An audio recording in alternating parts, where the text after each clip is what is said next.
This is going to be a video, a brief one, about the biggest piece of equipment in your kit, which is the drawing board. The drawing board that comes with an integrated, what we call a parallel rule. One word of caution, as I've mentioned a couple of times, some versions of this will come with a piece of plastic here that is a little bit fragile. When I decided which kind of board I would have you all get, I was thinking of value as well as durability. There are some kinds, like this one that I have here, that actually has a metal piece, and it's a little bit, less fragile. But a lot of the ones that are out there have a plastic piece there, and if you're carrying this board in the carrying bag over your shoulder, and it accidentally swings and bumps into a wall, that piece can break. And so you want to be very careful of that, okay? But the reason that we have these boards is because they do have this integrated parallel rule, which gives you a straight horizontal line. And that's important in terms of doing drafted drawings. The way that this thing works is on the back, we've got this cable that runs crisscross across the back and through these pulleys at the top and bottom corners.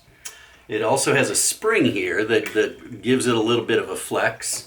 And another important thing to be aware of here, these little thumb screw things here on each side need to be attached in a way so that the cable is really grabbed onto by this little clip here.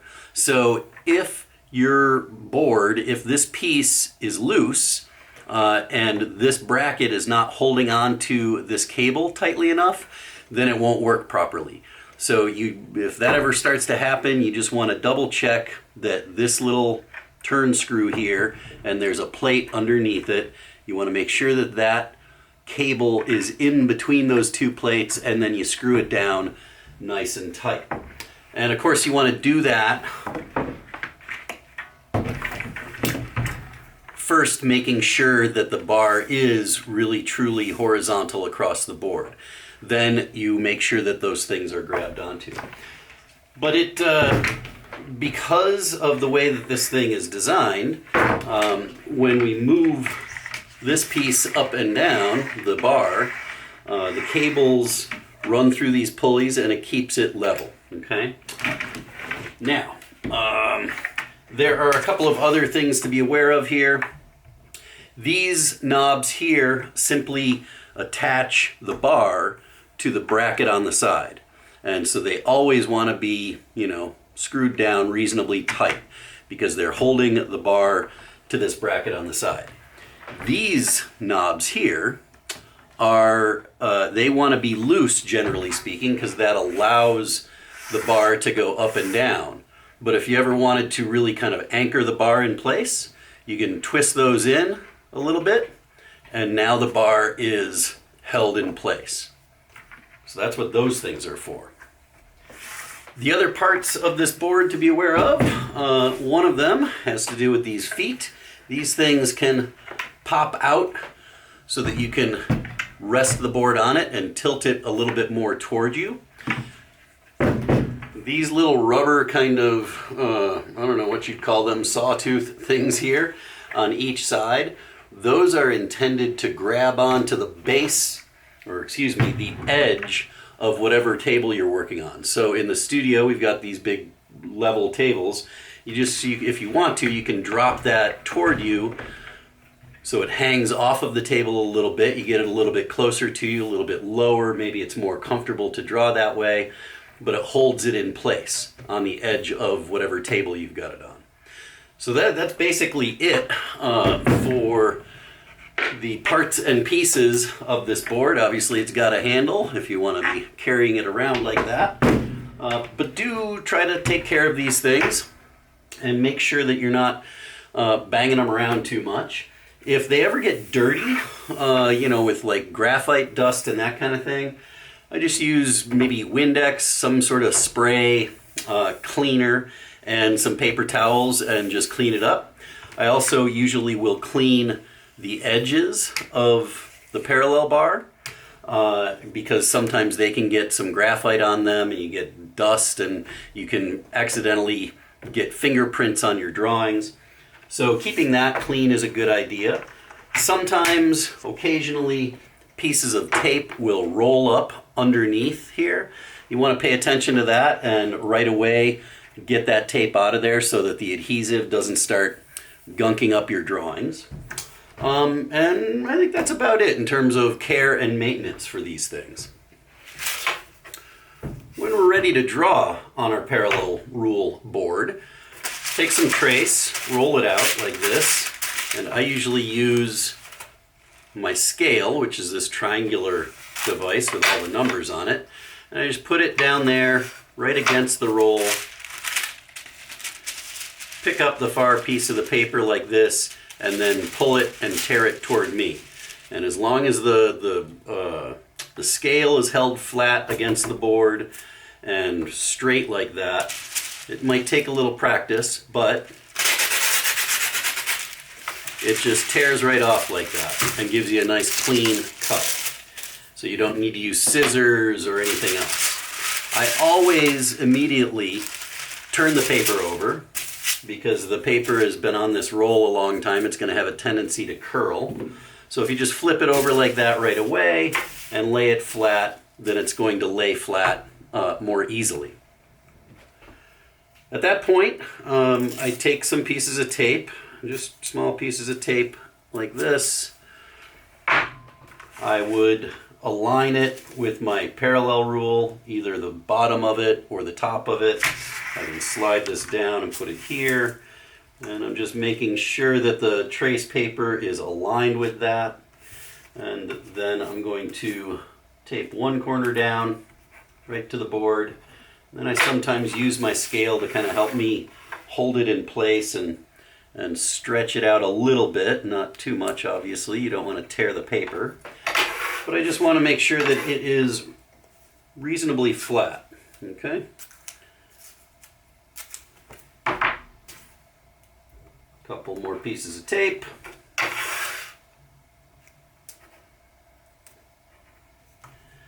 And I want to be sure that these pieces of tape, especially where they kind of connect here to the paper, are taped down well, because you are going to be moving this bar up and down across the paper. It's a good habit to get into to just sort of lift it up a little bit as you do that, rather than just pushing it across the paper, because it can either pick up those pieces of tape or sometimes like scratch into the paper. That's rare, but it can happen. So I just try to be in the habit of, if I'm moving it, especially over the pieces of tape, that I just pick up the bar and move it and then drop it back into place. And then when I'm ready to draw, pull out a lead holder here. I'm just going to hold this thing more or less in place. You'll notice that because of the spring on the back, it can flex a little bit.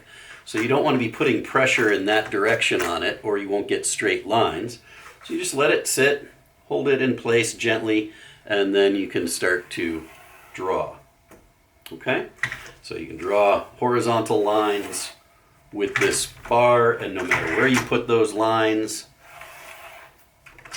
all of those lines are going to be parallel to one another because this bar is helping you make that happen. If I want to do vertical lines, that's when I start to use a triangle. And you can just put the triangle right against the parallel rule like that. With one hand, you can kind of hold both of them, and then we draw against the vertical line of the triangle. If you wanted to draw other kinds of angles, that's what this tool is for. It's called an adjustable triangle. And you can loosen it basically and then move this to whatever angle you might want. There's even numbers on there that tell you what degree that angle is. And then you can put it on the bar like this or like this. You can draw against that angle or that angle or this angle or this angle, right? So if you need angles, and you want them all to be at the same angle, then you can use this in conjunction with the bar and make whatever angles or vertical lines that you want. This is simply a different view of the same thing. I've got my parallel rule here, and I move it into place. Draw a line, as many lines as I like, and with the triangle,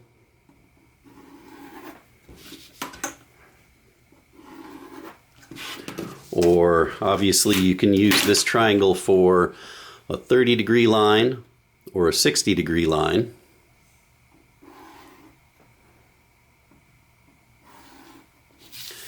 And again, we can use the adjustable triangle for other angles.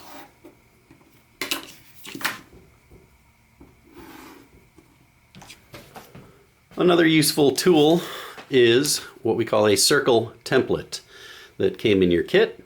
And you can see we've got all different kind of sizes of circles. The best way to do that, rather than just simply putting it down and drawing a circle, which is certainly one way that you can do that, it's better to give yourself some guidelines. You can draw fairly lightly a guideline that's horizontal and one that is vertical. And then you'll notice on the circle template there are lines at the quarter points of each of these circles. And if we just put that down so that the lines on the template align with the two guidelines that we just drew, you can put that circle precisely where you want it relative to other parts of the drawing. You could obviously also use this as a partial circle. So if we were to draw an opening here, give ourselves a guideline like this. This is a good way to draw doors. We can then align that with this and that with that, and then give the door a little bit of dimension, like so. We would then also want to clean this up. I just erased part of what I was trying to draw there. And now we've got a door. I don't know if you can see it here. I'm going to move the camera, maybe zoom in on this, because what I was just talking about in terms of the tape started to happen. It started to bunch up a little bit as I was pulling the parallel rule down. So I would want to pay attention to that, or maybe just pull that piece of tape off and put a fresh piece on. One more point I'd like to make about drawing technique here when you're trying to do, precision lines like this. A good strategy is to, instead of pushing the pencil into the paper, always pull it. And as you're pulling it, you'll notice I'm gently twisting the lead holder. That's what we call this device. And as I'm doing that, one of the things it's doing is it's keeping the very tip of the lead or graphite reasonably sharp. It doesn't have to be super, super sharp, but if you just develop this as a habit, you're always pulling in this direction and you're always twisting it a little bit as you're doing that. It's a good way to keep the point reasonably sharp. And the same can be said for drawing against a triangle like this. I'll do it this way here. I also don't put the tip of the graphite right into the tool, because that's going to create more dust. It's going to put more graphite on the tool, and if I'm handling that, it has a tendency to start making the drawing a little bit dirty. So I actually tip the pencil off of the tool a little bit and then pull and rotate as I'm drawing. Okay? Just like so. That's a good way to try to keep your drawings reasonably clean and keep the tip of the graphite reasonably sharp. And keep your drawing tools relatively clean. If you're really just leaning part of the graphite against the tool rather than really pushing it into the corner like that. Another way to keep the drawings clean, your kit should have come with a brush. Maybe it looks like this, maybe it looks like this. But just as you're going, it's a good idea to kind of brush off your drawing periodically to eliminate more of the graphite dust. So it doesn't accumulate, doesn't get on your hands, doesn't get on your drawing tools, and it doesn't make your drawing all dusty and dirty. One other point that I wanted to make here has to do with a T-square. The drawing kit is required for the class, but somebody did ask the question, well, what if I have some of the equipment? Do I need to go out and buy all of it? And the answer is no. You sometimes need to be able to make do with other things. And so, this drawing board costs whatever it costs. But if you had a board already with a decent enough edge, you could either buy or make for yourself what's called a T-square. And this is simply a piece of wood like this with another piece of wood on it, and you put it up against here and use it in the same way that you would use the parallel rule. It's a little less precise, it's going to have a little bit of give, and it's a little more challenging to hold other drawing tools against it. The parallel bar like this is just considerably more convenient, but a T-square can be made to work. In fact, this is the T-square that I used when I was your age in school. I still have it here. This is the kind of T-square that we all used to use. But now it's just hanging on my wall as a trophy. Another couple of pieces of equipment that are really critical. This is a lead holder, and this is a lead pointer. The lead holder has a button on top. When you push that, it releases this kind of grabbing mechanism on the end, and you can let more of the lead out of the lead holder and then let it grab again. Then comes your lead pointer. It's got two holes here, small holes on top. One shows a very fine point and one shows a wider point. All we really need to worry about is the wider point. You don't need a razor thin point on your lead. And we put it in there and then release this again, and it basically measures the proper amount of graphite to come out, so that when we put it in here and sharpen it, it's going to give us either a very fine point or a less fine point. What's happening is inside, you can just pull this piece off, but be careful, if there's a lot of graphite in there and it spills, it can be very, very dusty. And graphite dust is kind of nasty. But inside there, you can see there's a rough metal burr, and what it's doing is it's just shaving the edge of the sides of the graphite into a point. And to do that, we just drop that in there now that we've measured the graphite out, and then you can hear it and feel it, that it's shaving off the sides of the graphite into a point. When you stop feeling resistance, you pull it out. It's probably going to have some dust on it, so you can just blow it off like that. Or if you really want it to be clean, that's what this little piece of cotton is. You stick it in that hole and gently kind of brush off of that dust. Now you've got a sharp and clean, dust-free point from your lead pointer. This little piece of equipment is called an erasing shield, and that's pretty much exactly what it's for. If you're using an eraser and you want to erase something and you want to do it with some precision rather than just kind of rubbing all over the place, you can put this down on a page. I'm not sure how well this will really show up, but you can block off the things that you don't want to erase and only erase the things that you do want to erase. So it's a little shield that you can use that protects some things, and you can use it in a very precise way, like with these little dots. And you can even do that with a line if you were to line it up with these dots and then just kind of erase across the whole thing. Again, I'm not sure how well this will appear on the video, but presto, we've got a dash line. So, the erasing shield. Apparently they were having some trouble getting these into the bookstore. They're very inexpensive, but they are actually a fairly useful thing when it comes to drawing. Another very important piece of gear is called a scale. This is an architecture scale. They also make them for engineering measurements, but this is what an architect would use. And it has all different numbers along every one of its edges. All, I guess, 6 edges, right? And actually it's 12 different scales, because along each of these edges are 2 scales that kind of come toward each other.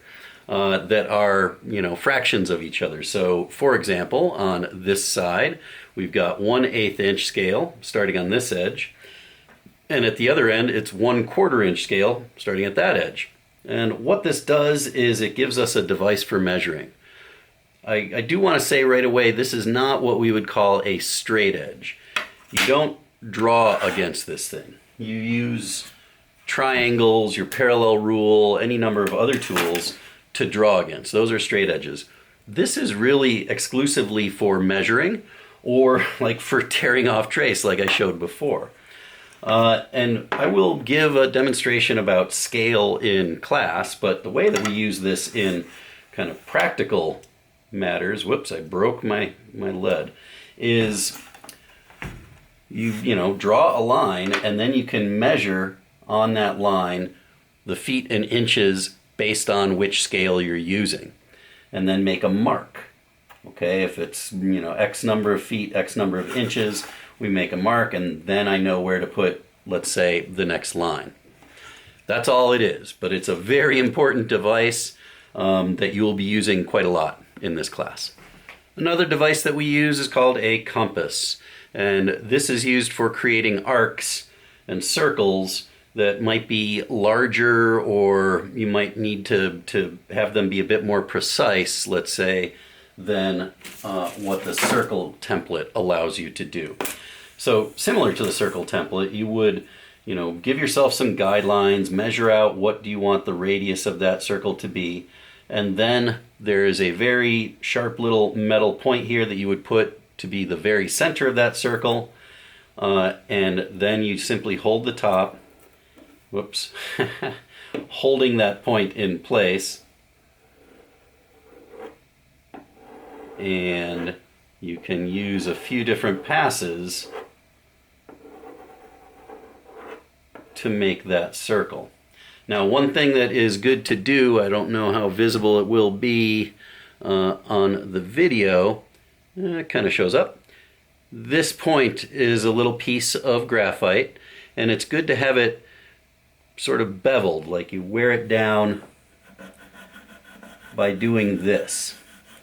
And what that does is it gives a very nice sharp point that's actually beveled. It's not a circular conical point, it's like a shaved off point, because this thing is going around in this direction, and so if you want it to be very precise, that's how you would